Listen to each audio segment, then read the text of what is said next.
Boa tarde, amigos e amigas, é bom estar aqui novamente gravando mais um vídeo aí com o tema de uma aula de história.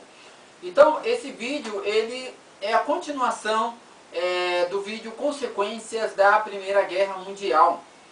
No primeiro vídeo eu falei a respeito do fascismo, e aí eu estava pensando a questão da Itália do pós-guerra. E agora eu vou falar a respeito do nazismo. Então, só para ter uma contextualização do período, eu vou estar trabalhando aí, meu recorte é o ano de 1918, que é aí o final da Primeira Guerra Mundial, e o ano de 1937, que é quando a Alemanha se arma, se prepara de forma bélica para o que viria a ser as portas aí da Segunda Guerra Mundial. Falar um pouco sobre a indústria alemã e sobre como a Alemanha ela se fortaleceu nesses últimos anos ali da década de 1930, aí já imaginando aí um projeto expansionista. Tem algumas datas que eu acredito que é muito importante para você que vai prestar um concurso, para você que vai fazer uma prova, que vai com certeza utilizar o tema do nazismo e desse período. São elas a data de 1919, que é quando se inicia, quando se funda o Partido Comunista Alemão. No mesmo ano, Hitler ele ingressa no Partido Nazista. Lembrando aí que o partido nazista ele não era um partido de grande representatividade, não era um partido muito forte, ele era até que um partido modesto. Nesse mesmo ano, 1919, marca aí a revolta liderada por Rosa Luxemburgo, uma pessoa importantíssima aí nesse contexto revolucionário. Rosa Luxemburgo que vem de uma elite, né, ela era polonesa, ela vem de uma elite, de uma educação muito... uma elite, aí nós estamos pensando numa classe média, ela vinha de uma educação marxista, então ela tinha lá os seus ideais, ela funda uma organização chamada os espartaquistas, né, baseada aí nos pensamentos de Esparta, que era a cidade grega das guerras, que posteriormente também vem a contribuir aí no que viria a ser o Partido Nazista. No ano de 1923, que aí ocorre a desvalorização do marco alemão frente ao dólar, desvalorização essa que chega a representar aí até 4 milhões de marcos para cada $1. Então, é um período em que a economia alemã está destruída. 1923, quando Hitler ele tenta dar um golpe no poder, tenta dar um golpe de Estado e tomar o poder. Esse golpe ficou conhecido como Putsch de Munique. Hitler, por causa disso, ele é até preso, ele fica preso durante 5 anos.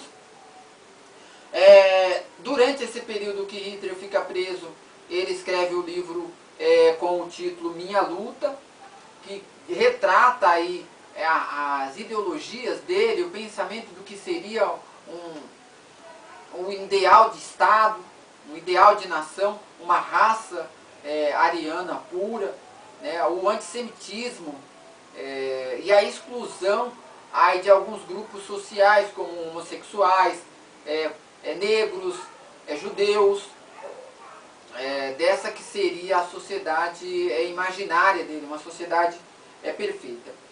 1932, quando os nazistas eles tomam o poder, e aí eu falo tomam porque eles foram até que meio que habilidosos para chegar no poder, e aí eu vou destrinchar isso daí um pouco mais.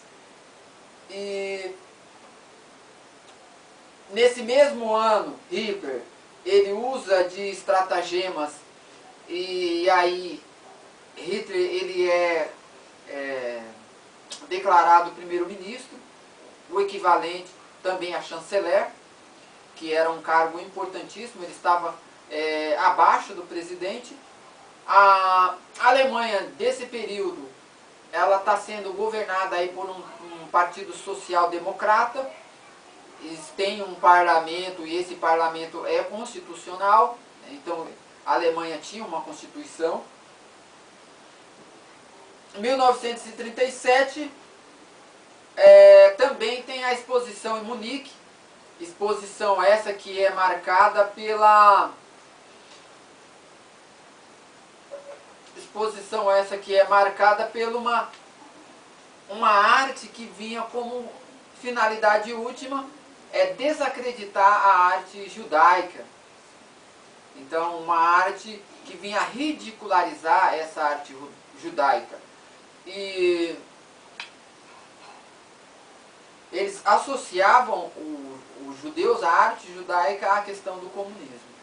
Então, o comunismo, durante aquele contexto, a ideia de que o Estado ele poderia se apropriar das terras, que o Estado ele poderia ter uma política de igualdade social, isso amedrontava muito a classe média alemã, amedrontava as pessoas que tinham posses, porque eles estavam olhando para a Rússia e eles estavam meio que temerosos com o que tinha acontecido com a Revolução Russa e temerosos que esse tipo de ação também pudesse acontecer na Alemanha.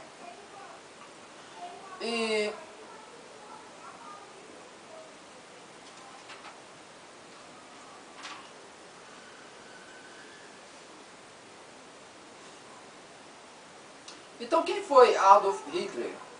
Ele participa na Primeira Guerra. Ele é um daqueles soldados.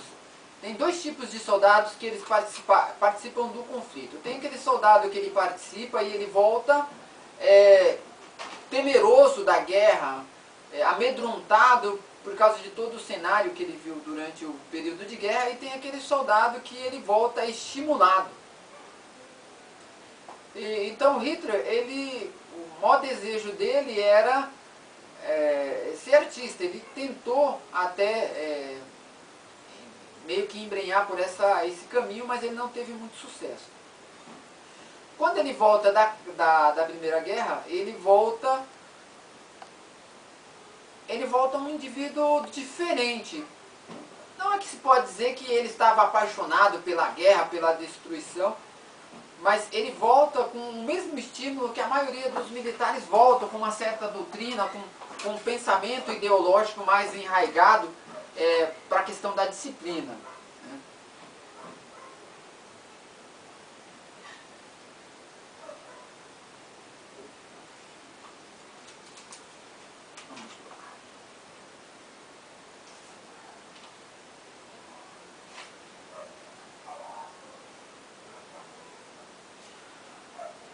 Quando a Alemanha perde a Primeira Guerra, e aí o monarca, que era o Guilherme II, ele foge, depois ele é deposto, e no lugar dele assume um governo social-democrata, que era um governo moderado, com relação às políticas do Estado.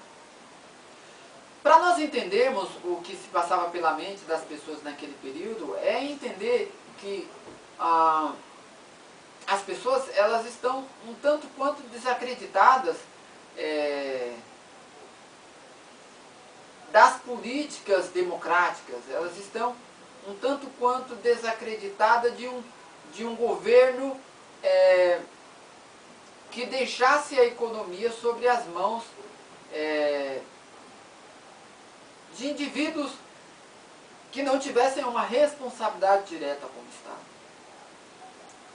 Imaginava-se um Estado que fosse forte na mão de um líder que pudesse representá-lo e que pudesse trazer glória a isso.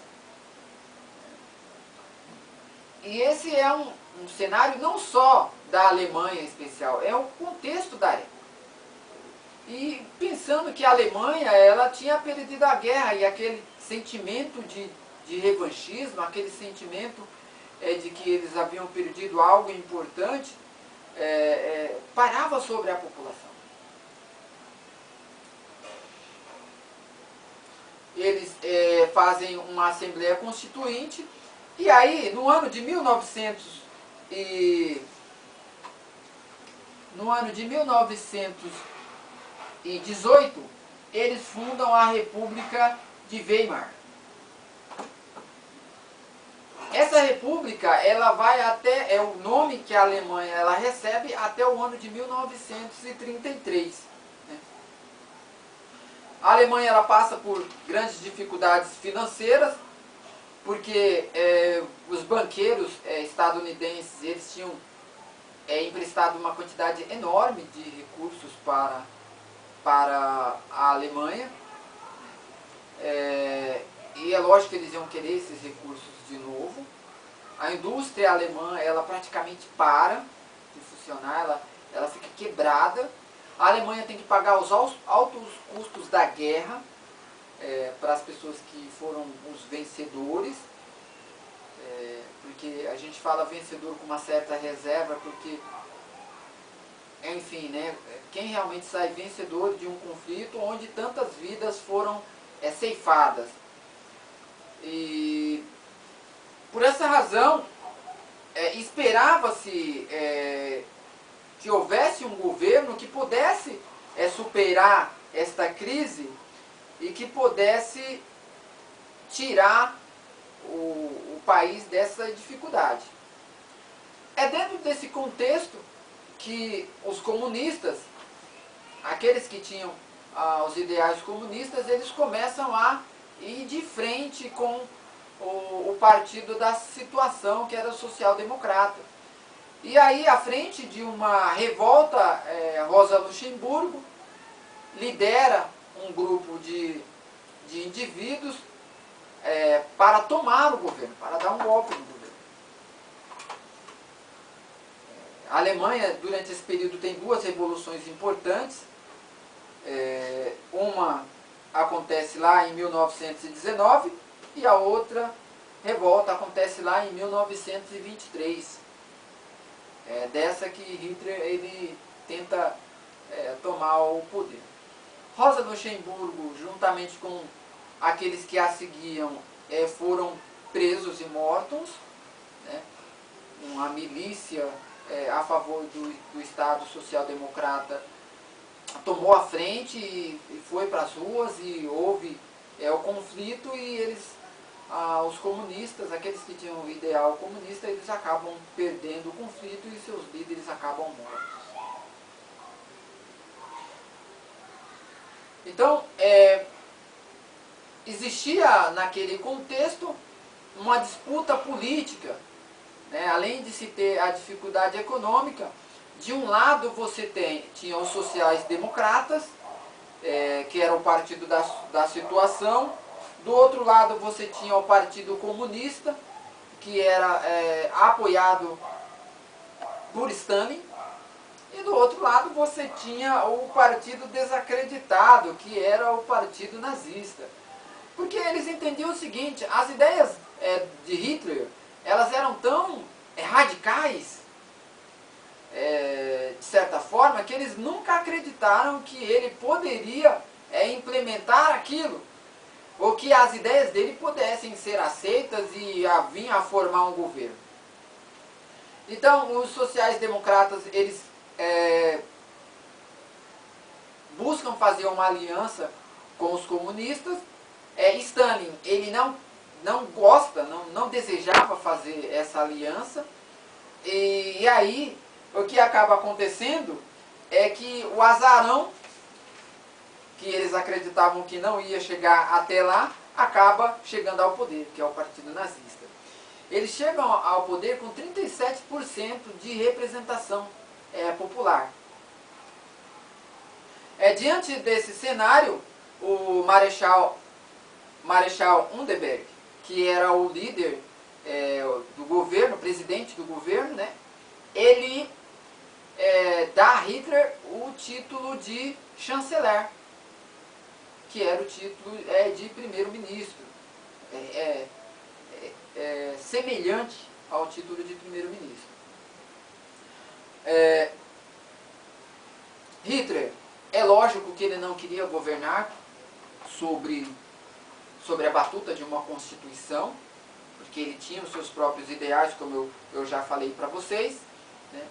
E ele, por meio de estratagemas, por meio de artimanhas, eles acabam incendiando o parlamento, eles culpam os comunistas por terem feito isso. Hitler, ele pede poderes emergenciais acima dos poderes que o parlamento, ou seja, ele não desejava ter a participação do parlamento em sua decisão. Onderberg, pressionado, acaba cedendo para ele esses poderes, e após isso ele inicia a ditadura nazista. Então a ditadura nazista, ela tinha, primeira coisa, ela tinha um modelo muito militarizado. Os participantes desse grupo, eles tinham os seus hinos patrióticos, tinham as suas fardas, suas insígnias. Isso é uma característica, o culto ao líder.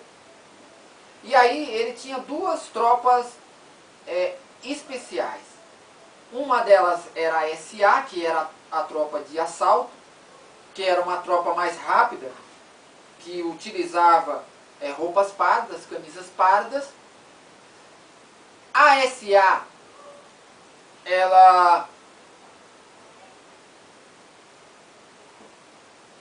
posteriormente ela é dissolvida. Os líderes da SA, eles são mortos, muitos são presos, porque Hitler, no primeiro momento, o discurso dele não tinha nenhuma coisa associada a juntar-se com a indústria, a estar do lado do burguês. O discurso dele era completamente contra isso. Mas depois que ele chegar ao poder, é lógico que ele precisava legitimar, ele precisava de forças políticas para se manter no poder, e ele acaba se juntando meio que a essa elite. E aí os líderes da SA, não contentes com isso, o líder fica um tanto quanto revoltoso com relação a Hitler, e Hitler não aceitava que as pessoas fossem contrárias. E aí eles acabam fazendo uma carnificina enorme, que é conhecida, essa Noite dos Grandes Punhais, quando a maioria dos líderes da SA, eles são mortos e são perseguidos. E ele tinha também a SS, que era a tropa de elite do governo nazista, que utilizavam os trajes pretos, a roupa negra.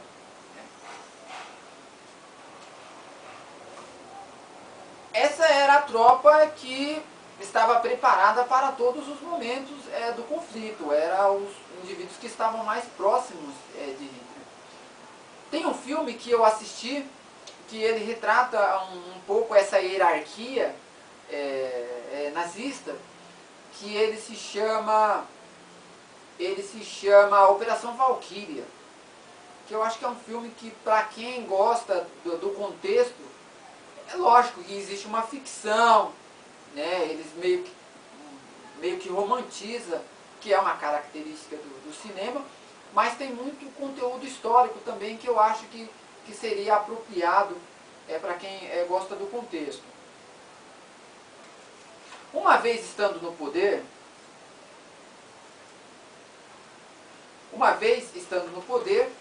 eles começam a disseminar a ideologia nazista entre as estruturas.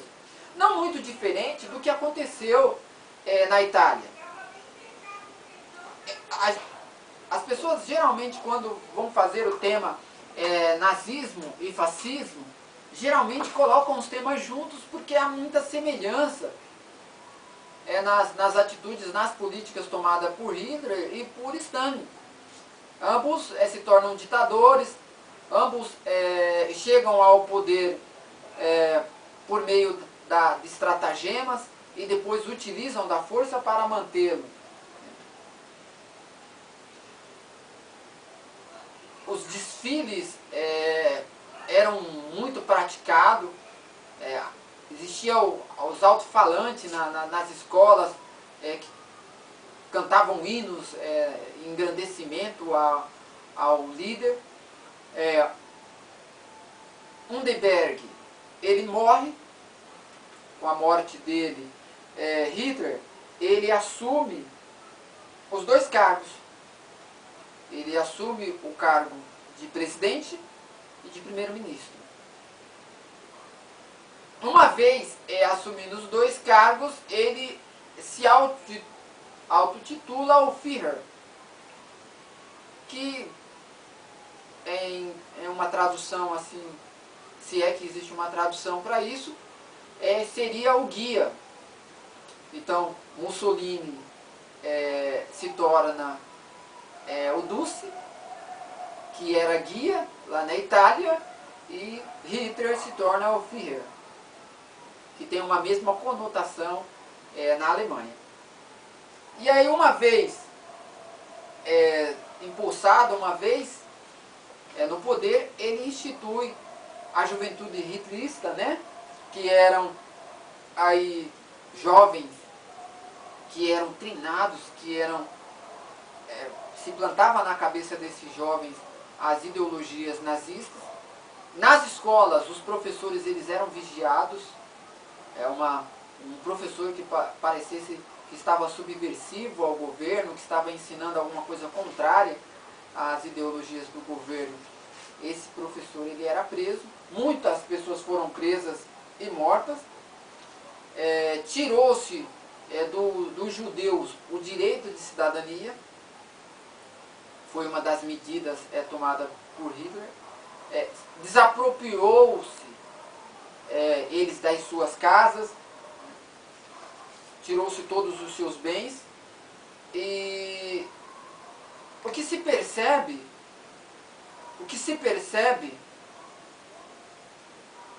é que esse contexto ele é marcado